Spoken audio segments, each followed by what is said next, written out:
Bismillahirrahmanirrahim. Assalamualaikum kawan-kawan. Nah, pada pertemuan kali ini kami dari kelompok 6 akan menjelaskan tentang mekanisme sistem imun tubuh, yang mana di sini akan dijelaskan oleh kelompok 6 yang beranggotakan Nurul Latifah, Nur Emil, Rahma Salsabila, dan saya sendiri yaitu Mawaddah Milika Ananda. Nah, untuk mempersingkat waktu, mari kita lihat dan dengarkan baik-baik penjelasan materi dari masing-masing pemateri. Cekidot. Bismillahirrahmanirrahim. Oke, langsung saja, saya Nurul Latifah. Di sini saya akan menyampaikan materi mengenai sistem imun. Sebelum kita ke pengertian dari sistem imun, teman-teman harus mengetahui bahwa setiap tubuh manusia terdapat suatu sistem, yang mana suatu sistem ini terdapat beberapa organ yang bekerja sama, dan kebutuhan suatu organ akan dipenuhi oleh organ lain. Organ tubuh yang bekerja baik dalam keadaan normal, artinya setiap organ tubuh manusia akan bekerja dengan baik jika tidak ada gangguan dari luar. Namun sering kita ketahui bahwa serangan atau gangguan dari luar akan terjadi, yang mana akan menyerang tubuh kita sehingga kita terserang penyakit. Namun jika sistem kekebalan atau sistem imunitas pada tubuh kita kuat atau berjalan dengan baik, maka penyakit tidak akan menyerang tubuh kita. Oke, langsung saja. Pengertian dari sistem imun. Nah, sistem imunitas merupakan sistem pertahanan atau kekebalan tubuh yang memiliki peran dalam mengenali dan menghancurkan benda-benda asing atau sel abnormal yang merugikan tubuh kita. Nah, jadi sistem imunitas ini merupakan sistem kekebalan tubuh atau sistem pertahanan yang memiliki peran dalam menghancurkan benda-benda asing yang merugikan tubuh kita. Nah, sistem pertahanan tubuh ini terbagi menjadi dua ya teman-teman. Yang pertama ada sistem imun non-spesifik dan ada sistem imun spesifik. Nah, apa sih sistem imun non-spesifik?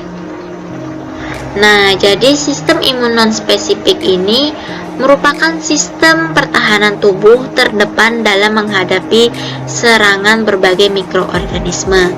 Nah, jadi sistem imun non-spesifik ini adalah sistem pertahanan yang terdepan dalam menghadapi serangan berbagai mikroorganisme. Nah, karena apa? Karena sistem imun yang spesifik tadi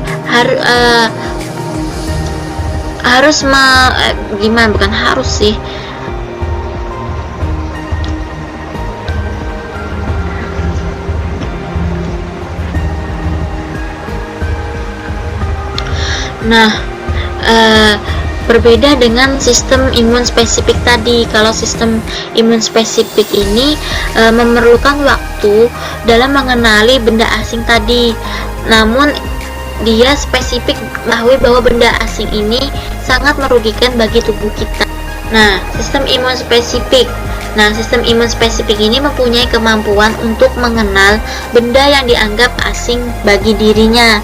Nah, dengan kemampuannya tersebut,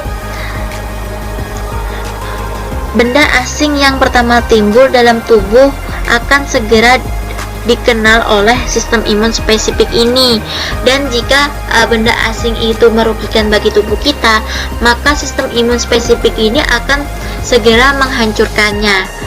Nah, untuk penjelasan lebih lanjut dari sistem imun non spesifik dan sistem imun spesifik ini nanti akan dijelaskan oleh teman saya selanjutnya nanti.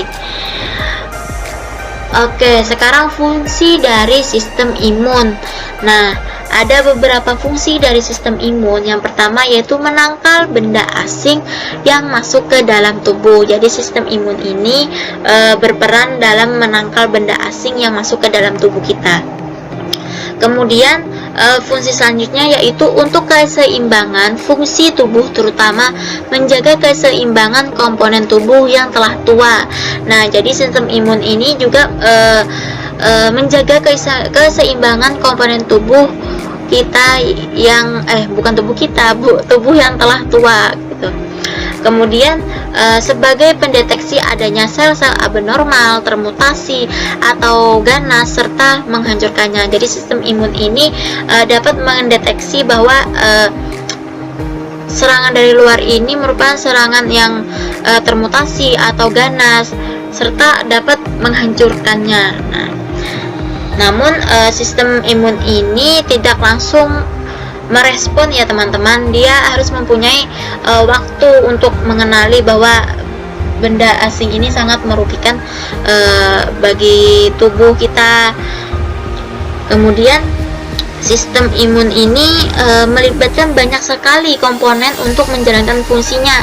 Jadi tidak mungkin sistem imunnya hanya sendiri saja, melainkan sistem imun ini banyak komponen yang membantunya dalam menjalankan tugasnya sebagai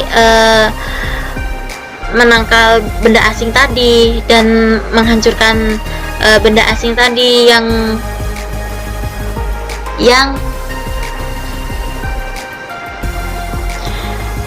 menyerang tubuh kita. Oke, mungkin itu saja penyampaian dari saya. Selanjutnya akan dilanjutkan oleh teman saya. Sekian, terima kasih. Di sini saya Rahma Salsamila ingin menjelaskan mengenai mekanisme sistem pertahanan tubuh. Baiklah, kawan-kawan semua silahkan simak baik-baik ya penjelasan dari saya. Baiklah, pertama-tama kita membahas dulu nih mengenai pengertian mekanisme sistem pertahanan tubuh. Jadi, kita harus tahu dulu pengertian dari mekanisme itu sendiri. Mekanisme menurut KBBI, mohon maaf itu typo, jadi menurut KBBI merupakan cara kerja. Sedangkan pertahanan tubuh atau sistem imunitas adalah pertahanan yang berperan dalam mengenal, menghancurkan, serta menetralkan benda-benda asing atau sel-sel abnormal yang berpotensi merugikan bagi tubuh. Nah, kemudian mekanisme pertahanan tubuh, gabungan dari kata mekanisme dan pertahanan tubuh adalah cara kerja suatu organisme dalam berkemampuan untuk bertahan dan melindungi diri dari infeksi dan patogen lainnya yang menyerang tubuh. Jadi intinya itu mekanisme pertahanan tubuh itu ialah cara kerja suatu organisme dalam mempertahankan atau melindungi dirinya dari penyakit, patogen, dan lain sebagainya yang menghambat aktivitas atau metabolisme tubuh. Nah, jadi terdapat dua macam mekanisme pertahanan tubuh. Apa aja sih? Jadi yang pertama ada pertahanan non-spesifik atau alamiah, dan yang kedua pertahanan spesifik atau adaptif. Nah, apa sih penjelasan dari kedua macam mekanisme pertahanan tubuh itu? Yuk simak lagi penjelasan mengenai dua macam mekanisme pertahanan tubuh itu. Nah, jadi yang pertama-tama ini kita membahas pertahanan non-spesifik alamiah terlebih dahulu. Jadi apa sih pengertian dari pertahanan non-spesifik alamiah? Pertahanan non-spesifik merupakan imunitas bawaan sejak lahir berupa komponen normal tubuh yang selalu ditemukan pada individu yang sehat dan siap mencegah serta menyingkirkan dengan cepat antigen yang masuk ke dalam tubuh. Pertahanan non-spesifik atau alamiah ini biasanya juga disebut dengan kekebalan bawaan atau innate immunity. Nah, jadi bisa disimpulkan bahwasanya pertahanan spesifik atau alamiah ini pertahanan yang sudah ada sejak lahir gitu. Nah, jadi sudah ada di dalam diri kita sejak lahir, dan kemudian pertahanan tersebut mampu serta siap mencegah serta menyingkirkan dengan cepat antigen atau benda-benda asing yang masuk ke dalam tubuh yang nantinya akan menghambat sistem imunitas kita, baik itu kekebalan, kemudian metabolisme atau aktivitas sel tubuh lainnya yang nantinya akan membawa kita kepada suatu penyakit. Nah, jadi pertahanan non-spesifik atau alamiah ini dibagi lagi menjadi 4 jenis. Mohon maaf, itu tipe. Jadi ada 4 jenis. Apa aja sih? Nah, jadi yang pertama, pertahanan fisik, kimia dan mekanisme terhadap agen infeksi. Dan yang kedua itu ada fagositosis. Yang ketiga ada inflamasi atau peradangan. Dan yang terakhir ada zat antimikroba non-spesifik yang diproduksi oleh tubuh. Untuk penjelasan lebih lanjut, simak baik-baik mengenai 4 jenis dari pertahanan non-spesifik alamiah di slide selanjutnya. Nah, sekarang kita masuk ke pembahasan mengenai pertahanan non-spesifik alamiah yang meliputi pertahanan fisik, kimia, dan mekanis terhadap agen infeksi. Nah, itu biasanya terjadi pada kulit, membran mukosa, dan juga cairan tubuh yang mengandung zat kimia antimikroba. Jadi kan kulit ini kan merupakan bagian tubuh yang menjadi pertahanan pertama terhadap antigen ya sebelum masuk ke dalam bagian tubuh. Apabila kulit mengalami kerusakan, otomatis bagian tersebut juga akan meningkatkan resiko infeksi. Tapi kan biasanya juga ada regenerasi kan, kayak ada pemulihan gitu pada kulit. Maka dari itu kulit sendiri merupakan pertahanan paling pertama pada tubuh manusia atau tubuh hewan misalnya yang melindungi bagian dalamnya gitu, nah melindungi dari patogen, infeksi dan lain sebagainya. Kemudian yang kedua itu ada membran mukosa. Nah, membran mukosa ini merupakan lapisan permukaan bagian dalam tubuh yang menyekresikan atau menghasilkan mukus sehingga dapat menangkap antigen yang masuk ke dalam tubuh.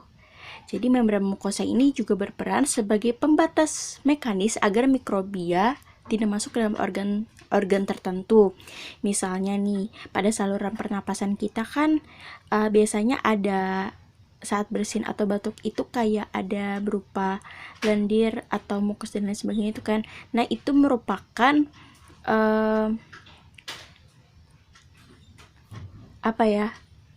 antigen atau patogen yang masuk ke dalam tubuh tapi dalam bentuk kayak cairan seperti itu kan. Nah, bagaimana sih tubuh itu melindungi atau si membran mukosa ini melindungi tubuh, yaitu dengan cara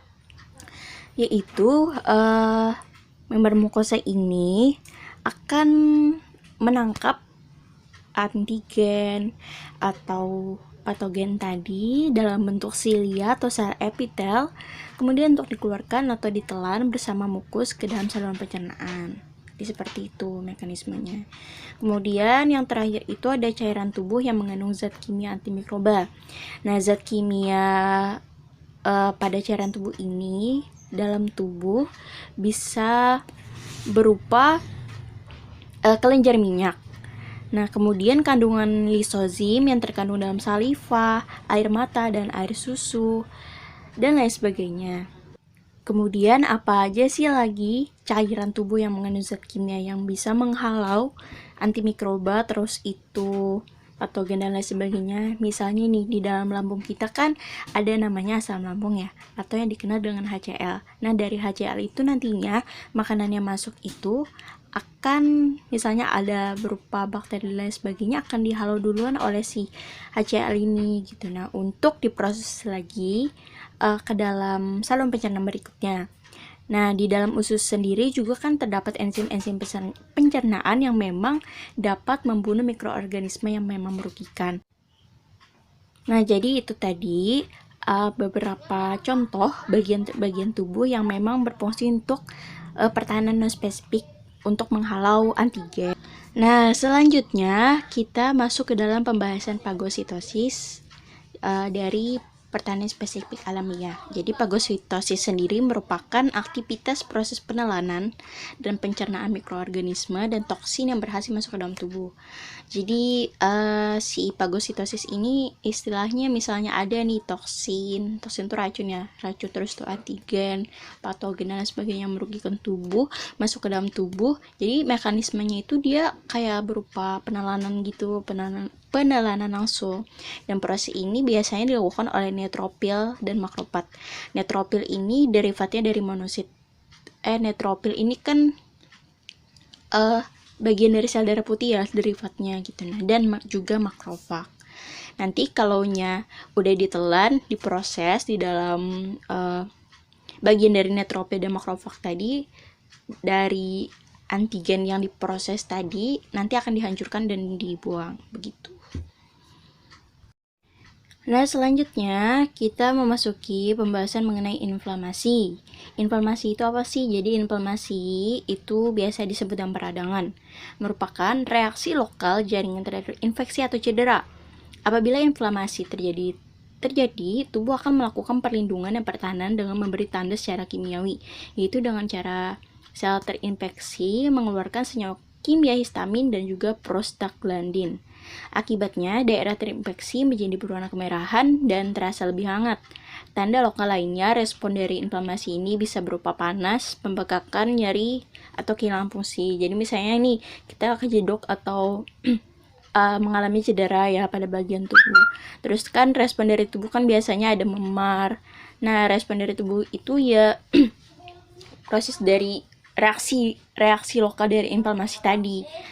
Jadi bisa berupa kemerahan, panas, memar, biru, dan lain sebagainya. Jadi begitu. Nah, jadi itu digambarkan ada contoh ya. Contohnya itu kayak mengalami luka pada bagian kulit. Jadi hal yang pertama itu pastinya sinyal kimia dikeluarkan dengan mengaktifasi makrofag di area infeksi. Hal ini menyebabkan dilatasi kapiler dan meningkatkan permeabilitas kapiler. Jadi maksudnya itu gini, kita kan cedera misalnya lah. Terus tuh pastikan tubuh itu langsung kayak mendeteksi, oh ada bagian cedera nih di bagian ini, kemudian sel-sel yang memang berperan dalam melindungi tubuh seperti sel darah putih, terus itu ya makrofag dan lain sebagainya itu nanti akan menuju ke tempat si luka tadi. Nah, lalu terjadinya pembukaan darah. Setelah itu monosit dan neutropil atau sel darah putih itu akan berpindah dari aliran darah ke area infeksi. Jadi ada perpindahan gitu kan, dia menuju ke daerah infeksi kan. Dan yang terakhir, patogen dipagositosis atau ditelan dan area sekitar dibersihkan dari sisa-sisa jaringan yang mati. Jadi kan setelah peradangan, biasanya setelah kita luka itu kan ada biasanya kayak kayak nanah lah istilahnya. Nanah itu kan anggapannya itu hasil dari respon di bagian dalam tubuh kita dalam mengobati si luka tadi gitu. Nah, jadi seperti itu kira-kira rangkaian terjadinya inflamasi gitu. Nah, kemudian untuk pertahanan non-spesifik alamiah ini ada lagi yang namanya zat antimikroba non-spesifik yang diproduksi oleh tubuh kita sendiri. Nah, apa aja sih? Yang pertama itu ada interferon dan juga komplement. Interferon sendiri merupakan protein antivirus yang dapat disintesis oleh sebagian besar sel tubuh sebagai respon terhadap infeksi virus, stimulasi imunitas, dan juga stimulasi kimia. Jadi contohnya ada interferon A diproduksi oleh sel darah putih, kemudian interferon B yang diproduksi oleh jaringan fibroblast. Kemudian yang kedua itu ada komplement. Komplement sendiri merupakan jenis protein yang berperan dalam menyerang bagian membran bakteri dengan cara membentuk lubang pada dinding sel dan membran plasmanya. Jadi dia itu lebih ke bakteri ya kalau yang komplement ini, dengan cara menghancurkan dinding sel bakteri tadi dan juga membran plasmanya. Jadi itu merupakan zat antimikroba non spesifik yang diproduksi oleh tubuh kita sendiri. Sudah kita membahas mengenai pertahanan non spesifik alamiah, sekarang kita membahas mengenai pertahanan spesifik adaptif. Nah, apa sih itu pertahanan spesifik adaptif ini? Jadi, pertahanan spesifik adaptif ini merupakan sistem kompleks yang memberikan respon imun terhadap antigen yang spesifik. Jadi, dia itu memberikan respon imun terhadap antigen spesifik gitu. Nah, pertahanan spesifik memiliki kemampuan untuk mengenali benda asing dan memiliki memori berupa kemampuan untuk mengingat kembali terhadap kontak sebelumnya dengan suatu agen tertentu. Jadi misalnya gini nih, dia itu kan memiliki kemampuan untuk mengenali benda asing dan juga memiliki memori berupa kemampuan untuk mengingat kembali. Jadi misalnya kita pernah cacar nih, pernah cacar, otomatis kan tubuh kita itu kayak, maksudnya itu dia itu mengenali dulu nih si virus yang masuk ke dalam tubuh kita ini. Setelah mengenali, baru kan ada kayak apa ya, respon gitu. Nah, maksudnya itu membunuh si virus tadi itu. Setelah dibunuh kan otomatis kayak tubuh kita juga sehat gitu kan. Terus misalnya nantinya virus si cacar ini masuk lagi ke dalam tubuh kita karena kita pernah mengalami hal tersebut dulu gitu nah loh. Jadi tubuh kita ini cepat gitu nah sudah kenal otomatis dan juga memiliki memori mengenai virus tadi. Otomatis dia langsung menghancurkan gitu. Nah, kalau respon pertamanya kan kalau awal-awal itu dia ngenali dulu gitu. Nah, baru direspon. Terus kalau yang kedua ini karena dia udah kenal, ya dia langsung hancurkan gitu. Karena dia memiliki memori kan mengenai si virus tadi. Jadi kira-kira seperti itu untuk pertahanan spesifik adaptif ini. Nah, jadi imunitas adaptif ini memiliki 4 karakter. Yang pertama, pengenalan sel diri atau sel asing. Jadi, dia itu misalnya ada antigen yang masuk ke dalam tubuh kita, dikenalin dulu, kenalin dulu. Baru spesifikasi. Setelah spesifikasi ini kayak penargetan. Setelah antigen itu masuk dan dikenali gitu, nah, ditargetkan, oh ini ternyata dia itu mau ganggu tubuh kita gitu, nah, menghambat aktivitas fungsi tubuh yang ada di dalam tubuh kita, jadi ditargetkan. Kemudian diversitas. Nah, diversitas ini mengarah pada reseptor antigen pada sel B dan sel tubuh. Maksudnya itu setelah dikenali, kemudian ditargetkan sel-sel tubuh yang memang melindungi tubuh kita seperti sel T, sel B atau sel darah putih dan lain sebagainya itu akan dirangsang gitu nah untuk menangani si ancaman tadi.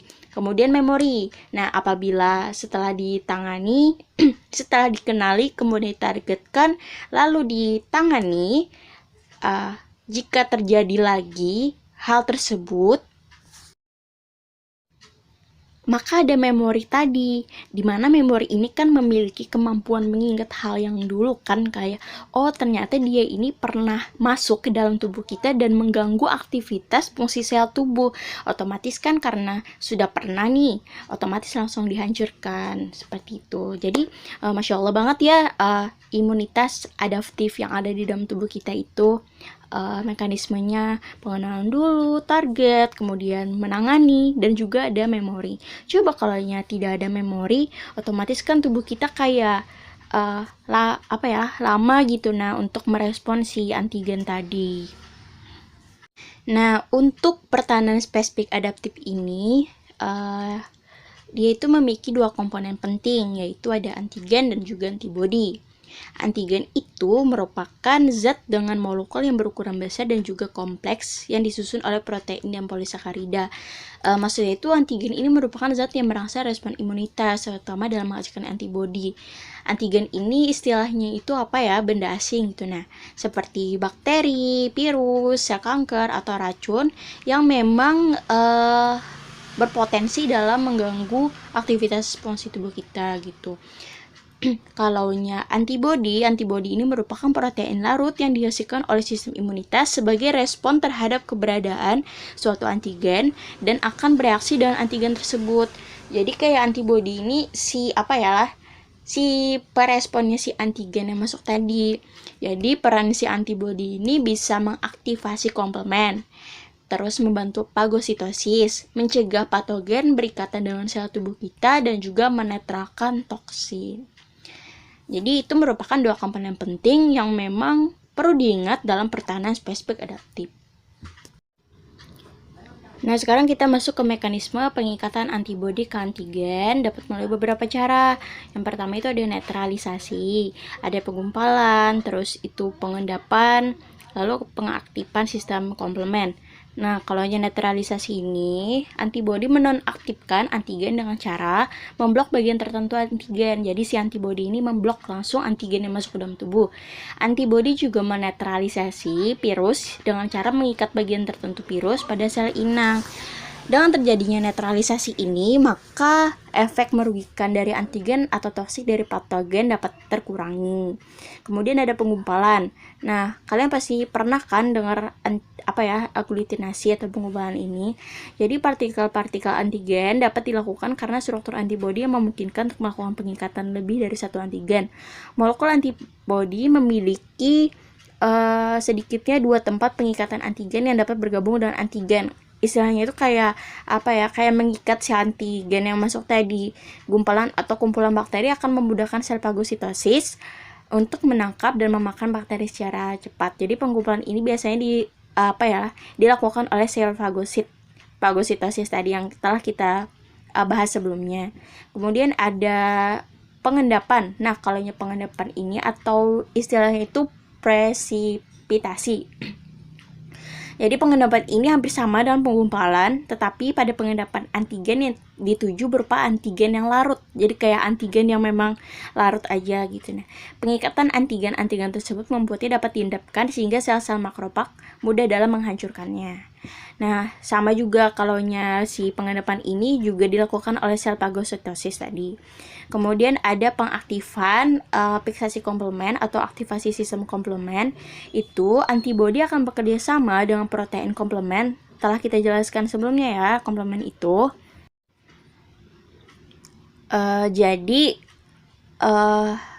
Dia itu kan mengaktifkan komplement untuk melakukan penjarangan terhadap sel asing atau antigen yang masuk ke dalam tubuh.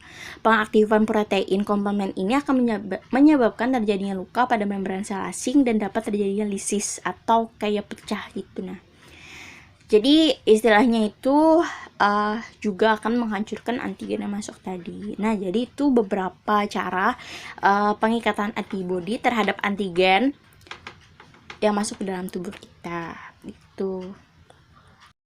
Nah, kemudian berdasarkan cara mendapatkan imun atau kekebalan tubuh itu dikenal 2 macam kekebalan, yaitu kekebalan aktif dan juga kekebalan pasif. Kalau kekebalan aktif ini diperoleh akibat kontak langsung dengan toksin atau patogen sehingga tubuh mampu untuk memproduksi antibodinya sendiri. Jadi misalnya nih, misalnya kita pernah terpapar penyakit campak, otomatis kan ada memang kayak respon tubuh gitu, nah, untuk menghalau si campak tadi gitu. Nah, jadi jika terjadi lagi, otomatis kan tubuh udah ada penghalaunya duluan gitu. Nah, untuk mencegah atau mencegah pertumbuhan dari si virus campak tadi. Nah, jadi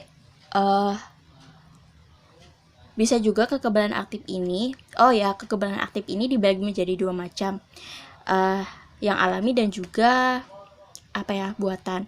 Kalau alami tadi ya yang antibodi yang diproduksi oleh tubuh kita sendiri gitu. Nah, kalau buatan itu vaksin gitu. Nah, jadi ada vaksin polio, vaksin cacar kan, dan lain sebagainya.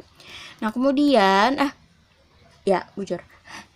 kemudian ada lagi namanya kekebalan pasif. Nah, kekebalan pasif ini adalah antibodi dari satu individu dipindahkan ke individu lainnya. Jadi kekebalan pasif ini dibagi menjadi 2 juga, yaitu yang alami dan juga buatan. Kalau alami itu kekebalan pasif alami itu terjadi melalui pemberian ASI dari ibu. Jadi ASI dari ibu itu juga kayak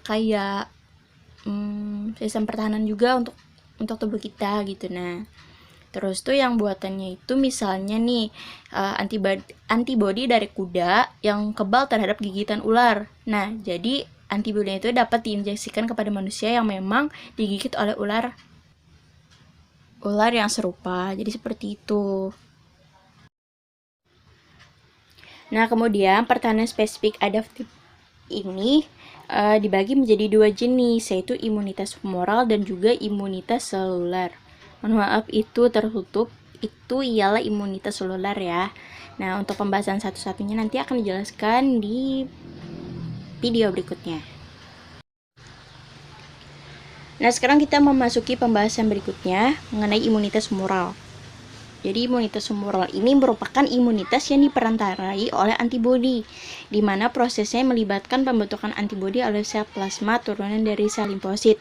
Imunitas humoral ini diperankan oleh sel B atau yang dikenal dengan limfosit B atau bone marrow. Jadi yang perlu diingat aja nih untuk imunitas humoral ini, pokoknya dia itu dilindungi oleh sel limfosit B itu. Jadi sel B atau limfosit B ini nantinya akan memunculkan sel plasma yang nantinya akan menyekresikan bentuk reseptor antigen terlarut. Protein hasil dari sekresi tadi disebut juga dengan antibodi atau imunoglobin. Nah, jadi antibodi atau imunoglobin tadi dibagi lagi menjadi 5 jenis, yaitu imunoglobin G, imunoglobin A, imunoglobin M, imunoglobin D, imunoglobin E.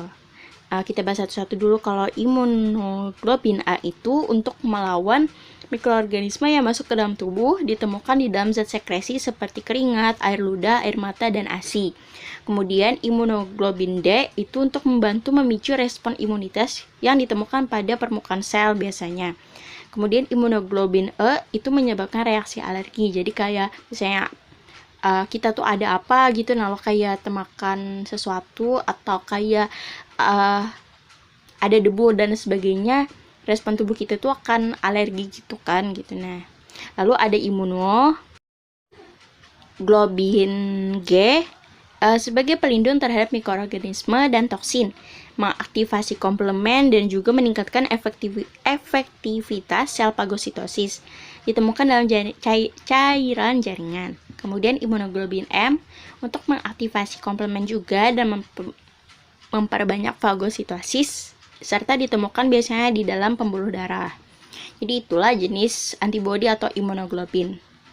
Nah, jadi ini mungkin gambaran mekanisme respon imunitas humoral.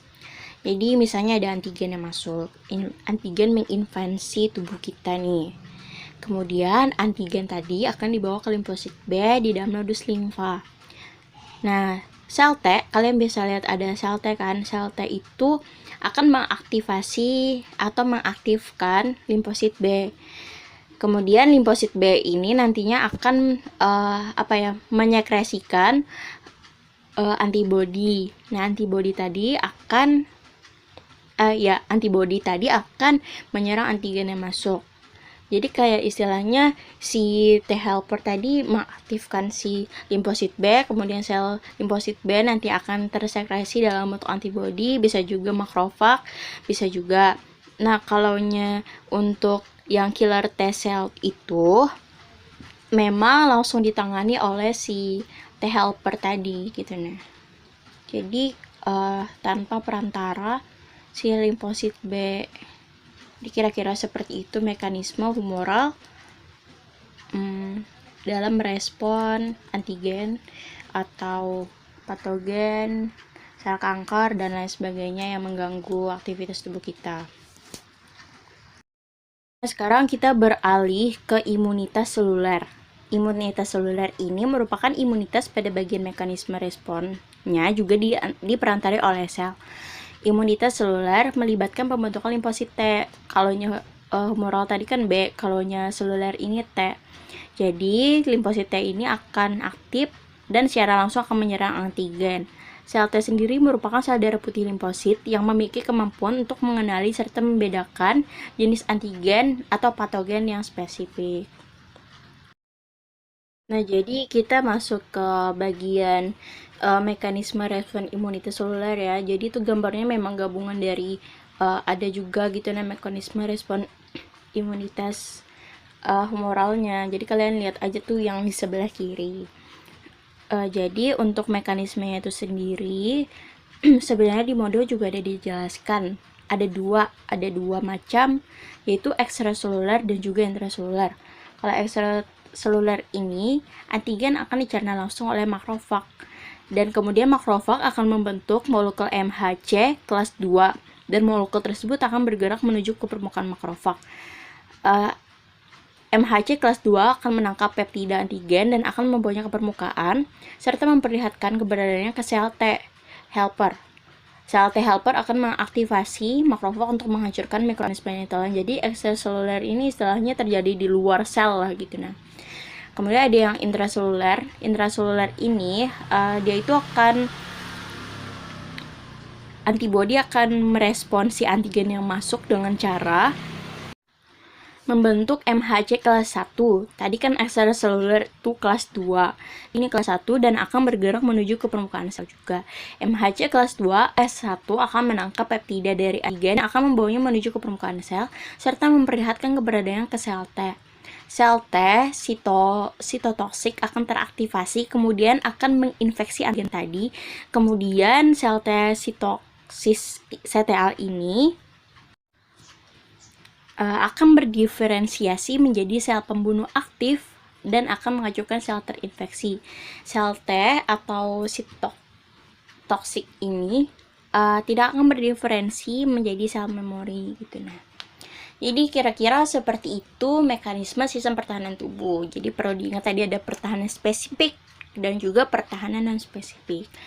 Mungkin itu aja dari saya, semoga bermanfaat. Jika ada yang kurang jelas atau kurang dipahami, kawan-kawan semuanya bisa menanyakan langsung di room yang tersedia.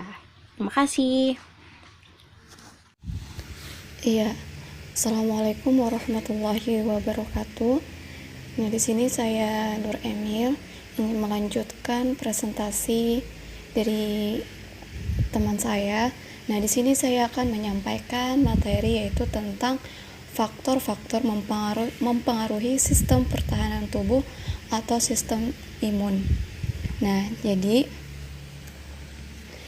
di sini faktor-faktor mempengaruhi sistem pertahanan tubuh selain dari 6 dari faktor tersebut, sebelumnya itu ada faktor genetik yang dapat mempengaruhi mekanisme imun. Nah, itu.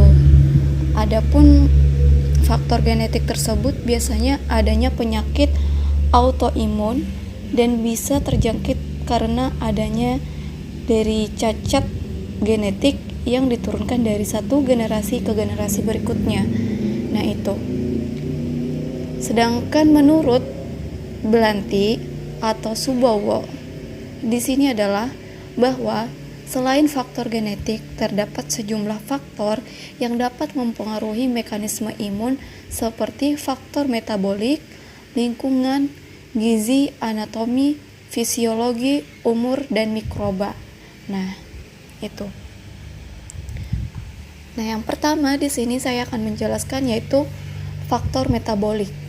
Jadi, faktor metabolik merupakan beberapa hormon yang dapat mempengaruhi respon imun tubuh, misalnya pada keadaan hipoadrenal dan hipotiroidisme, yang mana akan mengakibatkan menurunnya daya tahan terhadap infeksi.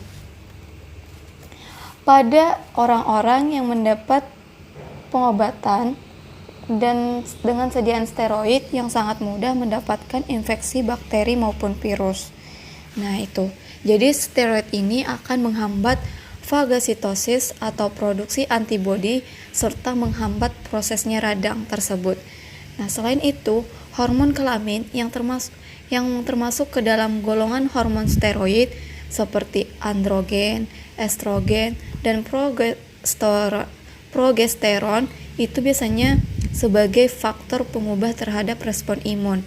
Nah, hal ini tercermin dari adanya perbedaan jumlah penderita antara laki-laki dan perempuan yang mengidap penyakit imun tertentu.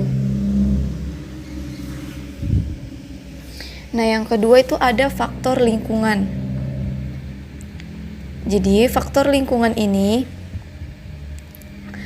sebuah apa yang disebabkan oleh angka kesakitan yang disebabkan oleh penyakit infeksi dan sering terjadi pada masyarakat yang mana taraf hidupnya itu kurang mampu atau kurang baik dalam kondisi lingkungannya atau tidak bersih itu. Nah, hal tersebut juga akan memberikan kenaikan angka infeksi terhadap masyarakat. Hal ini biasanya disebabkan karena lebih banyak menghadapi timbulnya bibit-bibit penyakit atau adanya hilangnya daya tahan tubuh yang disebabkan oleh jeleknya keadaan gizi. Nah, jadi keadaan gizi itu sangat perlu untuk memberikan daya tahan imun kita untuk tubuh kita sendiri itu. Nah, kita lanjutkan tadi, jika jelek keadaan gizi maka imun kita akan mempengaruhi sistem imun tubuh kita itu. Nah, jadi keadaan gizi seseorang sangat berpengaruh terhadap status imun seseorang. Tubuh membutuhkan 6 komponen dasar bahan makanan yang mana dimanfaatkan untuk pertumbuhan dan pemeliharaan kesehatan tubuh kita. Misalkan seperti protein, karbohidrat, lemak, vitamin, mineral, dan air. Nah, hal tersebut sangat memelihara kesehatan tubuh kita. Tidak hanya seperti protein, karbohidrat, tapi kita juga untuk misalkan seperti istirahat yang cukup. Itu sangat perlu juga untuk daya tahan imun kita. Yang keempat itu ada faktor fisiologi. Nah, jadi faktor fisiologi ini biasanya terjadinya seperti getah lambung, yang mana pada umumnya menyebabkan suatu lingkungan yang kurang menguntungkan untuk sebagian besar seperti bakteri patogen. Nah, serta dengan air kemih yang normal akan membilas saluran kemih kita sehingga menurunkan kemungkinan infeksi oleh bakteri. Nah, adapun juga pada kulit kita, itu bisa juga menghasilkan zat-zat yang bersifat bakterisida. Nah, tidak hanya pada kulit, di dalam darah pun terdapat sejumlah zat protektif yang mana bereaksi secara non-spesifik. Nah, hal tersebut, faktor humoral lainnya adalah properdin dan interferon yang mana selalu siap untuk menanggulangi masuknya zat-zat asing di dalam getah lambung kita. Nah, yang kelima itu ada faktor umur. Nah, jadi berhubung dengan perkembangan sistem imun sudah dimulai semasa dalam kandungan kita, maka efektivitasnya juga diawali dari keadaan yang lemah dan meningkat sesuai dengan bertambahnya umur kita. Nah, jadi walaupun demikian, tidak berarti bahwa pada umur yang lanjut sistem imun akan bekerja secara maksimal, tidak.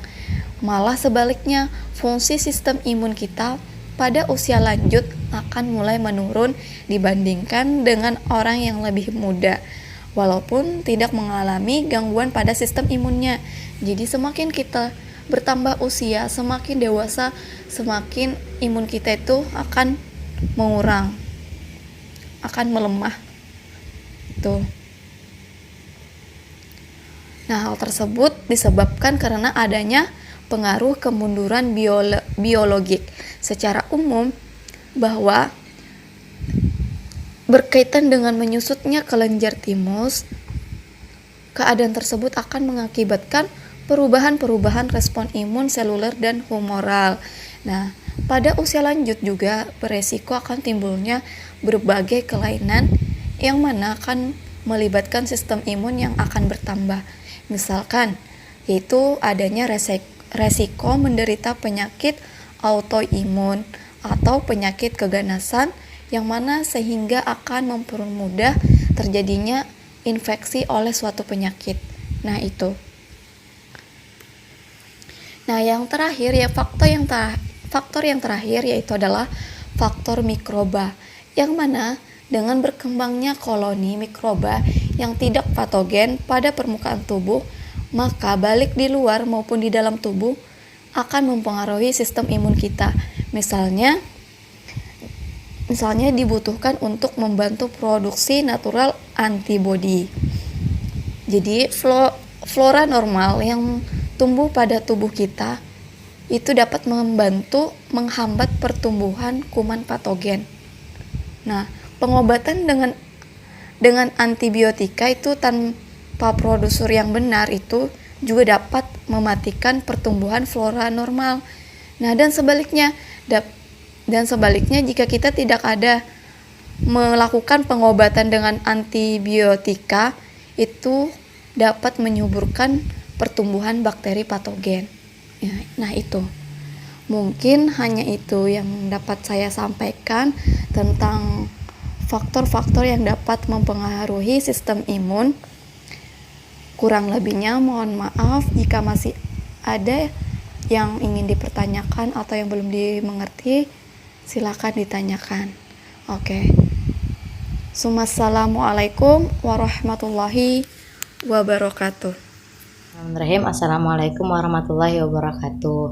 Nah, jadi di sini kawan-kawan kan tadi sudah dijelaskan tentang faktor-faktor yang mempengaruhi sistem pertahanan tubuh. Nah, sekarang saya yaitu Mawaddah Medika Ananda akan menjelaskan tentang gangguan sistem pertahanan tubuh. Jadi setelah ada faktor-faktor, ada juga nih gangguan seperti apa sih dalam sistem pertahanan tubuh tadi. Untuk mempersingkat waktu, saya langsung jelaskan ya. Yaitu yang penjelasan yang pertama, yaitu disadari atau tidaknya setiap harinya tubuh kita menghadapi berbagai ancaman yang datang dari luar, yang mana di sini berupaya untuk memasuki tubuh kita dengan berbagai cara. Salah satunya seperti jutaan bakteri, virus, patogen, dan berbagai mikroorganisme, yang mana di sini juga berupaya memasuki tubuh kita dengan berbagai cara, melalui misalkan salah satunya itu sistem pernapasan atau sistem pencernaan, dan juga bisa melalui permukaan kulit. Nah, maka dari itu kita juga harus melakukan berbagai cara bagaimana supaya pertahanan tubuh kita tidak lemah, atau virus dan bakteri juga tidak masuk ke dalam tubuh kita, atau jika masuk kita harus melakukan berbagai cara untuk mengatasinya.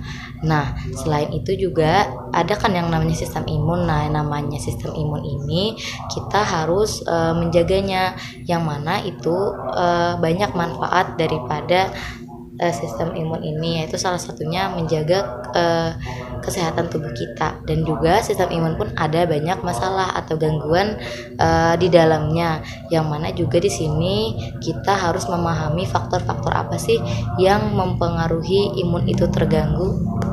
Nah, yang pertama yaitu saya akan menjelaskan tentang gangguannya ini ya. Yang pertama yaitu hipersensitivitas, atau kita istilahkan dengan alergi. Nah, yang dimaksud dengan hipersensitivitas ini adalah peningkatan sensitivitas atau reaktivitas terhadap antigen yang pernah dikenal sebelumnya. Dengan kata lain, tubuh kita akan menjadi lebih sensitif terhadap antigen-antigen tertentu. Respon imunitas juga menjadi terlalu berlebihan dan dapat menyebabkan ketidaknyamanan. Nah, selain itu juga biasanya setiap orang yang mengalami gejala alergi yang seperti ini berbeda-beda gejalanya. Nah, tetapi ada juga gejala-gejala yang umum yang mana dialami penderita alergi ini. Gejala tersebut antara lain gatal-gatal, ruam atau mata merah, kram yang berlebihan, dan juga kesulitan bernapas. Dan juga antigen ini kan menyebabkan alergi. Nah, makanya disebut juga alergen. Jadi antigen yang menyebabkan alergi disebut antigen.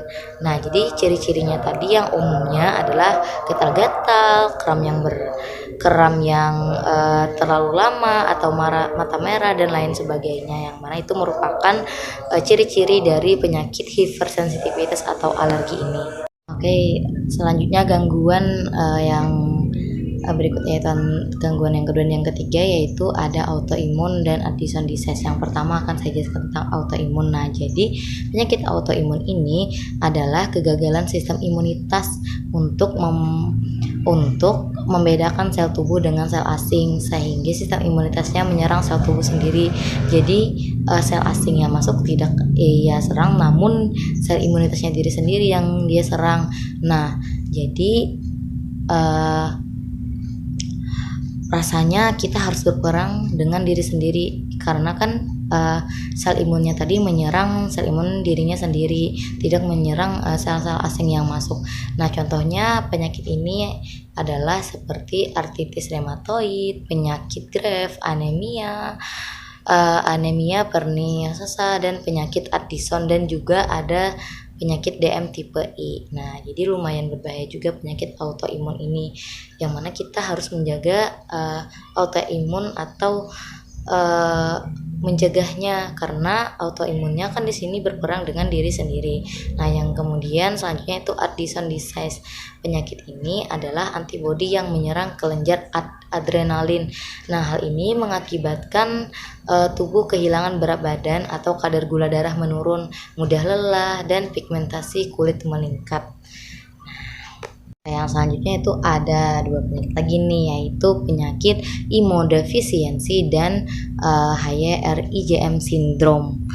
Nah, yaitu yang pertama akan saya jelaskan, yaitu immunodefisiency adalah kondisi di mana menurunnya keefektifan sistem imunitas atau ketidakmampuan sistem imunitas yang merespon antigen. Nah, jadi di sini ada 2 jenis nih immunodefisiency, yaitu immunodefisiency imun kongenital dan AIDS. Nah, penderita immunodefisiency imun kongenital ini harus hidup dalam lingkungan yang steril karena tidak memiliki sel B dan sel T sejak lahir. Nah, sedangkan jumlah sel T helper pada penderita AIDS terus berkurang sehingga sistem imunitasnya melemah. Jadi penyakit AIDS disebabkan oleh virus HIV. Kita juga jangan tertukar ya antara nama virus ini dan penyakitnya. Jadi immunodefisiency tadi terbagi menjadi 2, yaitu immunodefisiency imun kongenital dan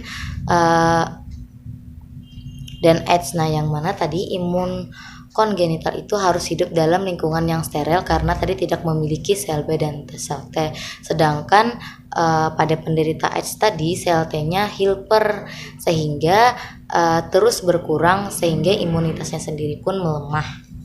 Oke, yang selanjutnya yaitu yang kelima, yaitu HYRIGM syndrome. Nah, jadi penyebab penyakit ini adalah gen di sel T yang rusak. Jadi sel T-nya rusak. Nah, karena kecacatan ini, sel B tidak mendapatkan sinyal untuk mendapatkan antibodi IgA dan IgC. Nah, dengan demikian juga akan terus memproduksi antibodi IgM. Jadi banyak sekali istilah-istilah atau antibodi-antibodi yang rusak atau yang bermasalah pada penyakit HYRIGM syndrome ini. Oke, yang selanjutnya itu ada 2 penyakit lagi nih, yaitu hyper IgE syndrome dan human T-cell immunotrophic viruses. Nah, yaitu yang pertama itu hyper IgE syndrome. Nah, infeksi di sini yaitu infeksi Staphylococcus berulang disertai dengan ruam kulit yang mirip dengan eksim. Nah, ini adalah kelainan genetik di mana ia dapat menjadi dominan. Jadi di sini gejalanya itu atau penyebabnya adalah infeksi daripada Staphylococcus yang berulang, dan juga terdapat ruam kulit yang mirip dengan eksim. Jadi ini merupakan penyakit kelainan daripada genetik yang ada di dalam tubuh kita sendiri. Dan yang selanjutnya penyakit human T-cell, otomatis kan ini bermasalah dengan sel T. Nah, jadi penyakit ini adalah orang dengan ulkus kelainan dan riwayat sifilis. Nah, jadi di sini ada penyakit riwayat sifilis yang mana di sini ia rentan terhadap HTLV. Nah, yang mana di sini modus penularannya HTLV ini adalah melalui hubungan seksual atau transfusi darah atau selama kehamilan. Nah, jadi gejala-gejala yang menyebabkan penyakit human T-cell ini adalah riwayatnya itu penyakit sifilis. Nah, yang mana kan di sini disebabkan karena salah satunya penyebabnya itu adalah melalui hubungan seksual atau transfusi darah dan juga selama kehamilan tersebut. Nah, yang selanjutnya di sini ada 4 ya. Jadi lumayan banyak gangguan daripada sistem pertahanan tubuh itu sendiri. Yang pertama yang saya jelaskan yaitu isoimunitas atau al-imunitas. Nah, jadi di sini isoimunitas ini adalah keadaan ketika tubuh mendapatkan kekebalan dari individu lain yang mana di sini melawan sel tubuhnya sendiri. Berarti mirip dengan juga autoimun tadi. Nah, yang mana kan biasanya muncul akibat kita mentransfusi darah atau cangkok organ, kan tadi itu mendapatkan kekebalan dari individu lain. Nah, oleh karena itu sebelum kita mendonorkan darah atau organ, kita harus melakukan serangkaian tes yang harus dijalani untuk mengetahui tingkat kecocokan organ antara organ kita dan penerima. Jadi penyakit ini disebabkan karena salah satunya transfusi darah tadi, yaitu kekebalan dari individu lain. Jadi kita sebelum mendonorkan darah kita atau mencangkok, kita harus memiliki kecocokan tadi dengan si penderita tersebut. Oke, yang selanjutnya yaitu immunodeficiency condition. Nah, di sini merupakan suatu kondisi di mana kemampuan sistem imunitas kita melawan penyakit infeksi mengalami gangguan atau melemah. Jadi ketika kita melawan sel asing tadi, ternyata kita mengalami gangguan atau kondisi imun kita melemah. Nah, yang kemudian yaitu severe recombinant immunodeficiency merupakan penyakit yang disebabkan oleh cacatnya sel T dan sel B limfotik karena kelainan genetik. Nah, jadi ini merupakan daripada kelainan genetik yang mana penyebabnya ini adalah serangkaian kelainan genetik terutama dari kromosom X. Nah, kemudian myasthenia gravis merupakan penyakit autoimun kronis. Nah, jadi ini merupakan penyakit yang kronis yang mana di sini penyakit autoimun kronis ini dari transmisi neuromuskular yang menghasilkan kelemahan otot dan terjadi karena terputusnya komunikasi antara saraf dan otot. Nah, itu merupakan ciri-ciri daripada penyakit myasthenia gravis. Salah satunya yaitu terjadi karena terputusnya komunikasi antara saraf dan otot. Nah, ini yang terakhir yaitu adalah efek daripada defisiensi sistem imun. Jadi ada beberapa efek nih. Nah, yang pertama yaitu membantu sel tumor untuk menghindar dari dikenalnya dan dirusaknya oleh sel T. Dan yang kemudian yaitu sistem imun dapat bereaksi berlebihan atau diistilahkan dengan imunoproliferatif, yang mana di sini dalam bentuk reaksi hipersensitivitas atau alergi. Tadi kan sudah saya jelaskan di awal. Dan yang ketiga kemudian antigen yang dikenal sebagai alergen dapat menghasilkan reaksi alergi. Yang terakhir yaitu alergen ini dapat berupa makanan, obat, serbuk sari, debu, kosmetik, tanaman, atau minyak dan tumbuhan. Jadi sangat perlu untuk kita menjaga sistem kekebalan tubuh kita atau sistem imun kita karena virus ataupun bakteri-bakteri itu mudah masuk.